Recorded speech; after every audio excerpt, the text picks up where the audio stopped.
It's Monday, it's Morning Joe and the Pro. I'm the Prez, Lawrence Presman, co-founder of WagerTalk.com, and today's guests, exciting show. Carmine Bianco and Teddy Covers, two of my best friends. So a show that should have some chemistry, or lack thereof. Teddy's annoying as hell and Carmine is bald. What are we doing today? We're going to take apart the two NFL games tonight. We're going to talk a little bit about the overreaction of week one, as there always is. And we're going to look at next week's lines really quickly. Guys, real quick, I know we didn't have a show on Friday, and that's my fault. Look, I'm having sound issues. I'm having internet issues. I have been trying so hard to get this all right.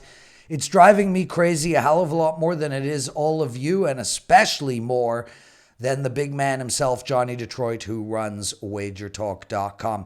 I'm going to be calling my internet provider today. I'm going to try put an ISDN line in. I am not giving up. I am not quitting. We are going to get the sound perfect, and we're going to get it perfect this week.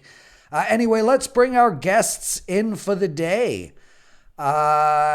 Carmine Bianco, it's been a while. I haven't had you on a show since puck time, end of the hockey season. How's your summer been? Great. Picked up soccer and baseball. I'm enjoying it, but listen, last 4 months of the season now coming, and it's NFL, it's college. It's great waking up Saturday morning and watching College Game Day, NFL. You've got literally the absolutely awesome from morning to Teddy Covers, tomorrow is our college football betting show with Dave Koch, and it's been extremely well received. Even though the sound has not been perfect, I don't want to hear from you about the sound. But what I do want to hear from you about is your new daily show. How are you? And tell us a little bit about it quick. Oh, yeah, I'm doing great. We had a good weekend for myself and my clients this past weekend, so it's good to get out of the way. And the new show that I'm doing every day with Ralph Michaels. You can get the link. We'll tweet it out every day. You can find it. Do we have anything up for that at WagerTalk yet, Prez, so people can watch that live from the site or no? Who do you think you're talking to, Teddy? Email Johnny about this stuff. All I handle is payroll, mergers and acquisitions, accounting, legal documents. He runs the machine. Deal with him. Whoa, are you a little grumpy this morning, Prez? Did you have a rough day yesterday? 0-3. I take this shit so seriously, Teddy. It's like... We all do. Yeah, Otherwise, you wouldn't do it. From my perspective, it's like, what the hell am I doing? I mean, Johnny and I are running a company that is doing a serious sum of money every year. And, we just acquired the Gold Sheet. We acquired your company last summer, sportsmemo.com. We have just passed the 27,000 mark on our YouTube channel. We have about 500,000 Twitter followers. We're trying to make millions, and I'm sweating frickin' football on a Sunday, and frankly, I'm getting sick of it. That's what our clients are doing. That's what everyone that's watching this is doing. That's what Carmine and I are doing. We sweat football games. That's the profession we have chosen. Well, Carm is Italian, and the two of us are Jewish, so when we talk about sweating football games, Carm has probably got 10 times more sweat dripping down his body than we do. I'm not even going to reply to that one. All I'm going to say, what the heck is that, dude? Yeah, I'm not. Italians sweat more. I'm sweating right now. We're wasting time. Show us your pants, Teddy. Show us your pants. Right here. Here, you want to see the sweaty palms? They're right here, dude. That's you're sitting around with the hot lights on. Okay, enough. Let's get to overreaction. Teddy, hold on a second. Hold on, Teddy. You know how we talk about like it's to make money in this game, you've got to hit like 55 or 56% when you factor in like say 10% juice. So Prez, the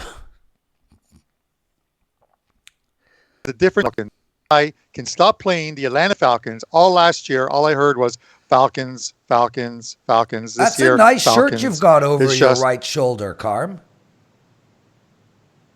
It's because one of our favorite WagerTalk guys, I can't remember his name, it slips me right now, but the guy is a huge Atlanta Falcons fan, so it's up there.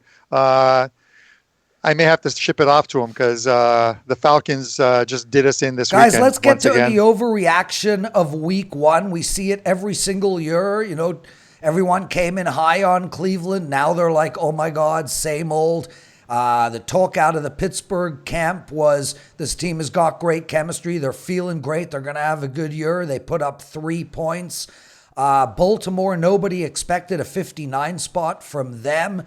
Carolina played the Rams tough. Jacoby Brissett looked good for Indianapolis. They went to overtime. Cincinnati almost won. I thought it was a terrible coaching decision to kick a field goal there, but that's just me. Teddy, I'll go to you first. What stands out to you from week one in the NFL? What stands out to me? I mean, because I'm the wrong guy to ask that question because everything stands out to me. There's not one game that stood out more than the rest. That being said, the Dallas Cowboys looked freaking good yesterday.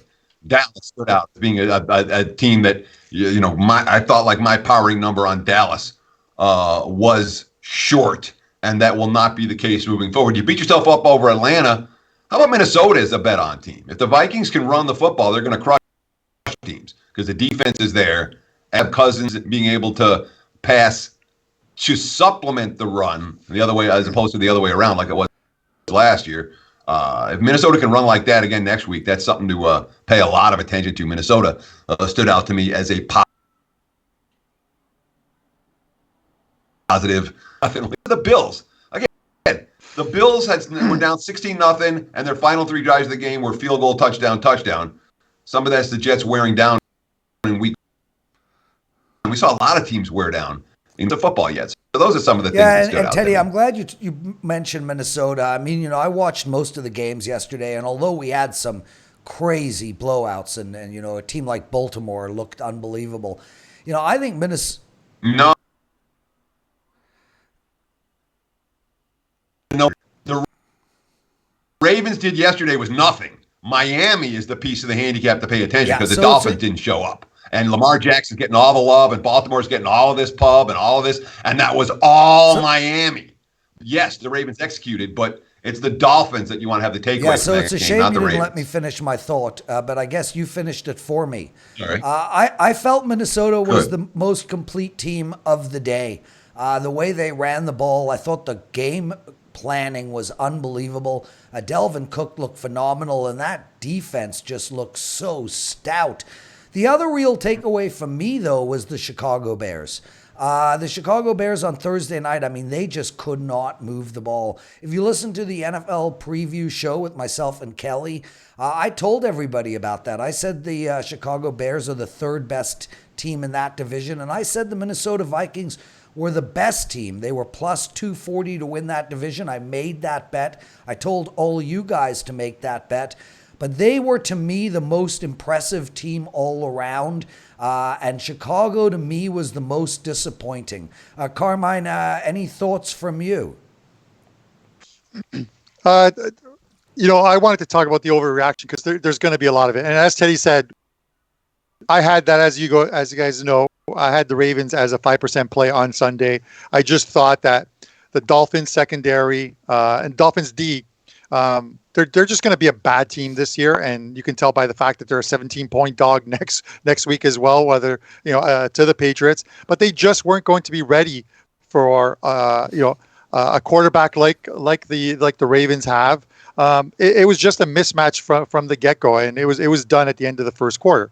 Now the Ravens you can look at it, and it's like, wow, we got to play the Ravens next week. Well, they play the Cards, and they're a 13-point. Prefer to see the Ravens play a much better team this week because we would have seen an inflated line probably by a couple points on the Ravens. No. You could have jumped on. Oh, Carm, you want Baltimore to kick the shit out of Arizona, just like Wisconsin. All right, Wisconsin beat USF and they beat Central Michigan. They're my number 1 fade. Okay. You have the 2 wins, and the markets really move the power ratings. I'm really rooting for Baltimore to crush Arizona this week and win that game by 3, 4, 5 touchdowns. And then there'll be twice as much value because the overreactions, they come week 1. They're bigger after week 2. If a team looks good 2 weeks in a row or bad 2 weeks in a row, that's when the markets really overreact. So I love their facing Arizona this week. We don't get an auto fade this week. But maybe they'll win that game by 6 touchdowns, then we get an auto fade the He's next Teddy Covers, Carmine Bianco, and I'm the Prez, and you're watching Morning Joe and the Pro. You can see us every day, Monday to Friday, on our YouTube channel, WagerTalk TV. Coming up this week, Teddy, myself, and Dave Koken are going to be doing the college football betting show. It'll be taped tomorrow. And Kelly and myself will be doing the NFL presidential address, which we tape on Wednesday. Guys, we're going to take a quick break, a commercial break, and then we're going to get back, and we're going to look at the 2 games going tonight. Hey, everybody. Thanks so much for joining us. Long story short, Teddy Covers, man, oh man, 2-0 yesterday in NFL, a big game going tonight. He has a 5-unit play up. He'll have 3 plays locked and loaded for this Sunday as well, I'm sure. And his college football. Last year he started 20-4 in the first 4 or 5 weeks of both college and NFL.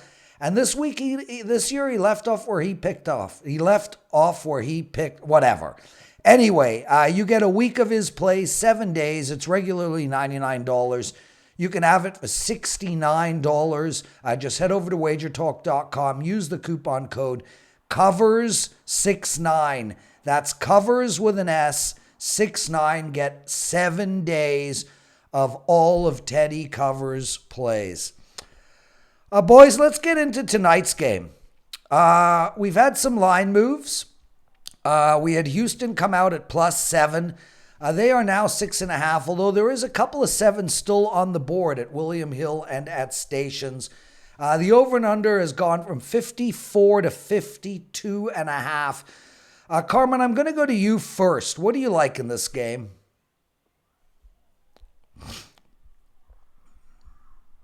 On Houston, and there were, Bill O'Brien's on the hot seat. Literally, they had that first round exit last year in the playoffs. I know they were 11-5, but I honestly believe anything short of an AFC championship game this year, and we don't see him the following year. Excuse me. It's the passing game tonight. It's whether Houston can slow down or stop Drew Brees. You've got to look at like the linemen. Whether Armstead and Ramczak can stop J.J. Watt and Merciless. And by the way, I just absolutely love a defensive player with the name Merciless. But if they can slow him down, it's going to be a little tougher to get that ball to Michael Thompson. But you look at what do they do to beat that? Establish the running game. Obviously, Alvin Kamara. Quick dump off pass to the side to Kamara. Kamara's, and I actually played this prop. His receiving yards are 46.5. I took 46.5 over, laying the 120. But there's a big advantage for Thomas against that Houston secondary, but it's just a matter of whether Brees can get that ball to him. Yeah, I think Brees is going to get rushed a lot tonight, hurried. There's going to be knockdowns. There's going to be sacks. I think J.J. Watt could have a pretty big game. I think this game is really interesting. I mean, the bottom line for me is, New Orleans is 0-5 in their last 5 opening games. That's both straight up and against the spread. Last year, we saw Tampa Bay come in to New Orleans at a +8 dog and win the game outright. And to be honest, I feel the same thing might happen tonight. I like Houston in this spot. I think we're going to see New Orleans start off slowly like they did last year. I think New Orleans at +6.5 is a good bet. At +7 is an even better bet. And I'm going to, as Marco and VR say, sprinkle a little money on the money line for New Orleans as well. I also... You mean Houston? For Houston as well. Yeah, I'm losing my shit.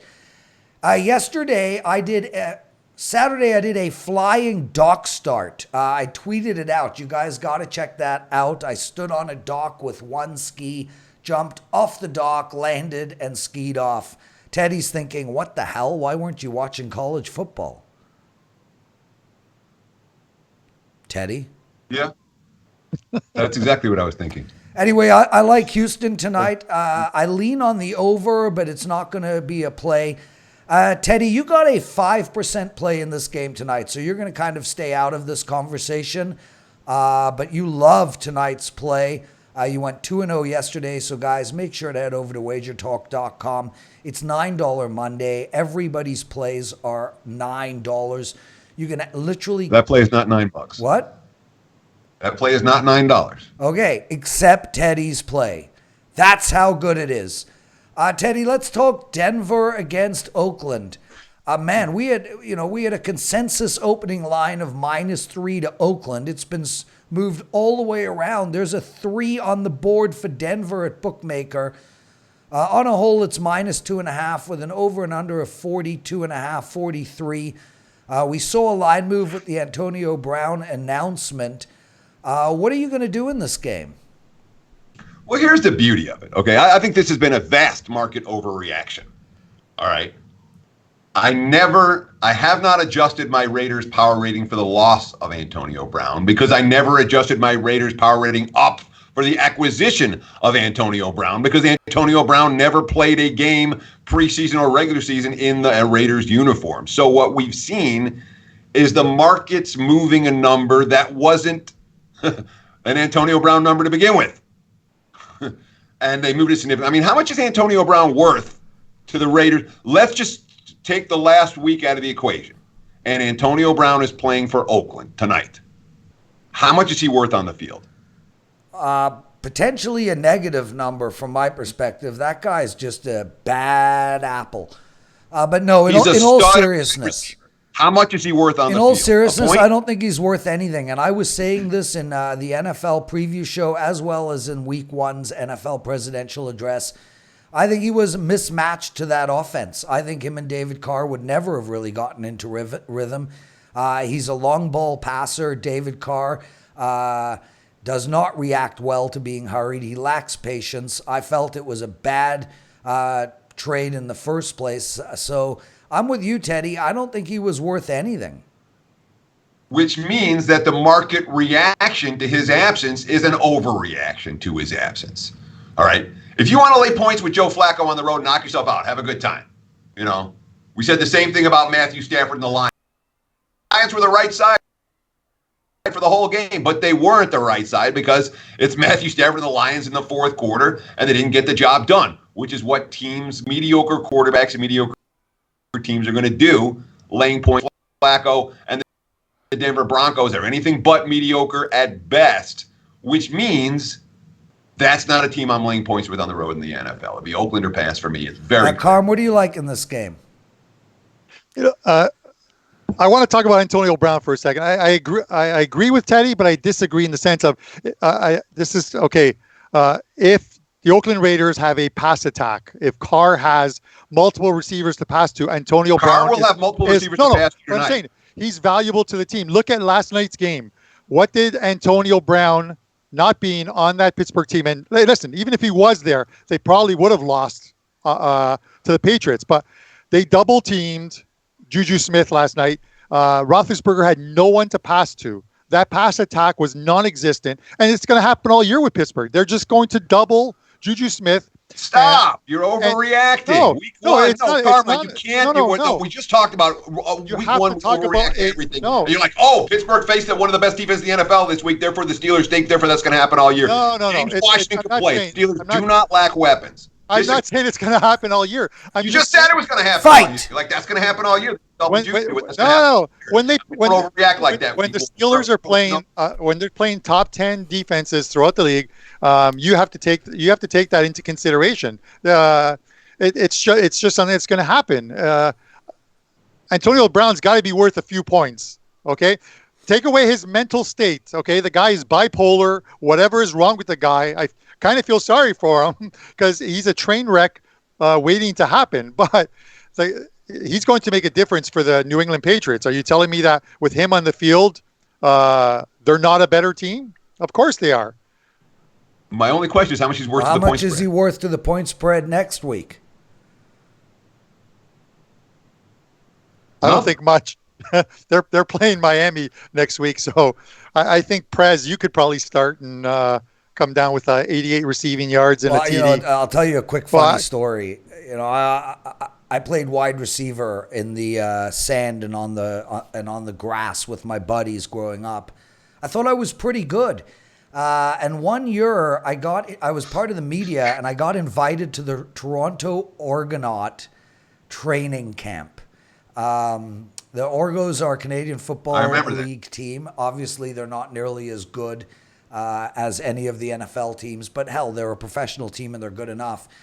We had a scrimmage and I played wide receiver, and I kid you not, I couldn't find an inch of separation between me and the cornerback, and the cornerback was laughing at me the whole game. He was literally playing only backwards. Like, he was only running backwards. He knew where I was. I couldn't find this much open space. It drove me bonkers. Let me ask you a question, okay? And this was probably when you were younger, but did you actually expect, if the guy is a professional? Yeah, I'm an arrogant, narcissistic man, Carmine. I actually thought I would run right past him. I thought I would do like a quick stop and go. Yeah. No. Yeah, they've never seen that before. Not an inch of space. I think the Miami cornerbacks will cover me really well. So Carm, Denver or Oakland? For me, it's still Denver. Yeah, I understand laying the points on the road. This is an Oakland team that isn't expected to win more than 6 games this year. I think the line, I'm not sure if it's even changed. It was their win total was 5.5 games with the juice shaded to the over. I think 6 games is pushing it this year. Passing game. I think the passing game, we might see it tonight. I took another prop was Emmanuel Sanders over 49.5 receiving yards. And I laid the 120. Unfortunately, with these props, you're always laying 120 either way. So it's a 40-cent juice. It's tough to beat, but a couple of props that I want to play tonight. He's Carmine Bianco. Teddy covers with us. We're all found at WagerTalk.com. And don't forget, huge promotion for Teddy. It actually expires at midnight tonight. The next 7 days of all these plays for $69. Use the promo code COVERS69. Guys, let's take a quick commercial break, and then we're right back. And I want to talk about a couple of games that you each can choose that stand out for week 2. And Teddy, you can do it from a line move perspective. When we get back, I want you to talk about, I think you still do the show with Drew Martin where you talk about the opening lines and where they're going to be next week. Guys, 30 seconds. Hey, everybody, really quick. Hockey season is right around the corner. We are literally 3 weeks away from the start of hockey. And Carmine Bianco is the man to play for this hockey season. I know we're still early, but we've got huge promotions for you all. This promotion also ends at midnight tonight. Carmine made over 100 units of profit last year. If you literally started with a $10,000 bankroll, you would have cashed out at over $20,000. I actually recall some of the VC funds in Silicon Valley call Carm to see if they could put money into his NHL betting, and he's like, no, just buy my plays. Anyway, his entire season, $795. It's yours for $399. Use the promo code CUP, C-U-P, CUP 399. That's CUP 399. Teddy, what are you doing?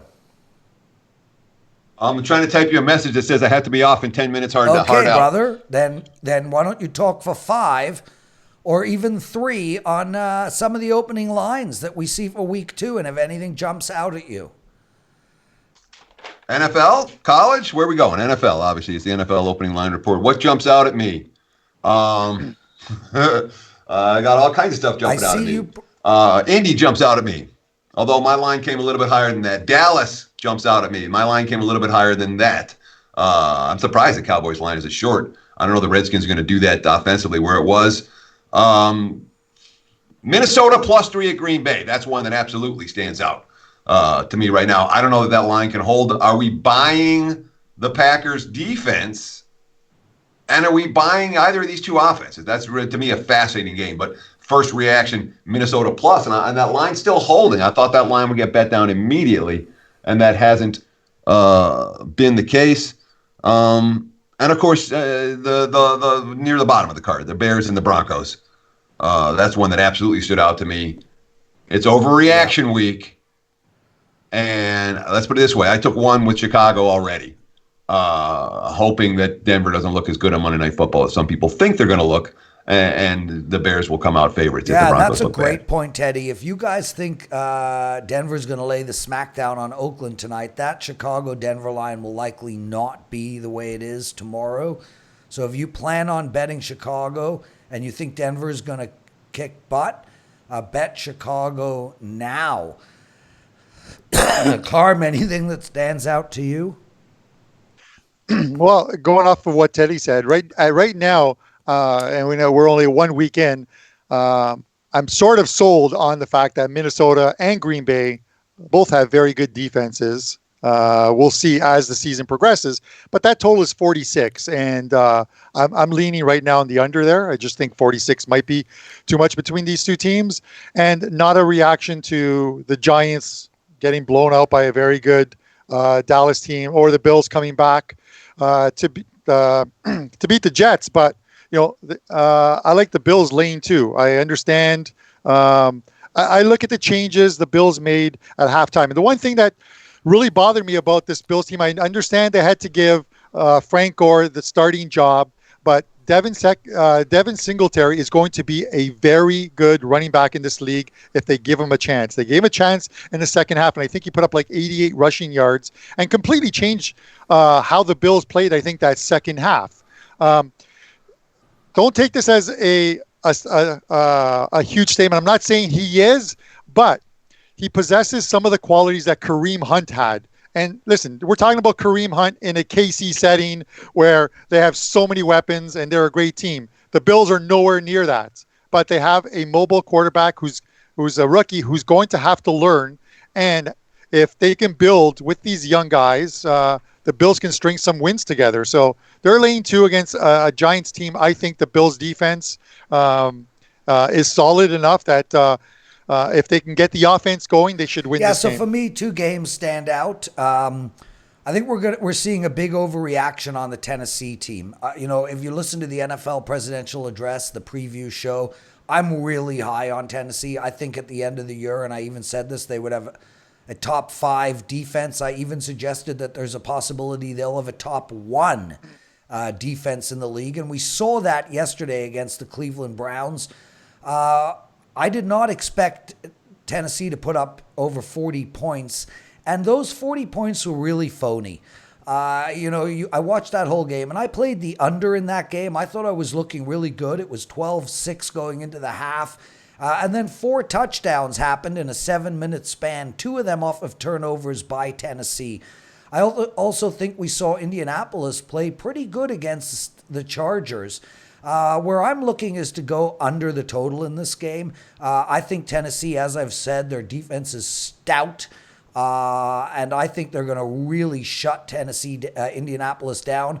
I just think that given the amount of points they put up yesterday, that's why this line is overinflated. I think this line should be around 41. It's 44. I like the under as an early initial look. And the other bet for me that I'm looking at already is the Pittsburgh Steelers. Look, they're not as bad as they were yesterday. And Tomlin going with that, kicking a field goal on 4th and goal down by 20 was so ridiculous. I think he'll correct that mistake. I think Big Ben, and we've seen this with Pittsburgh year after year after year, they lay an egg, their offense can't move, and then next week they go out and put up 40. Seattle barely got through hosting Cincinnati yesterday. The line is 3.5. I look to the Steelers. I think it's an overreaction on Pittsburgh. Plus, I think Seattle is a bad football team.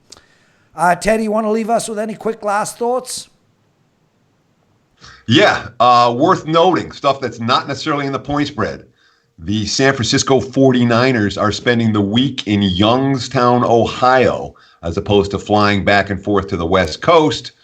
So the 49ers will be in Youngstown before they take on Cincinnati this weekend. That's something that I'm not convinced everybody knows, although the markets know it. That's why the Niners are laying 2 in that game instead of 1. Carmine Bianco, any last thoughts, my friend?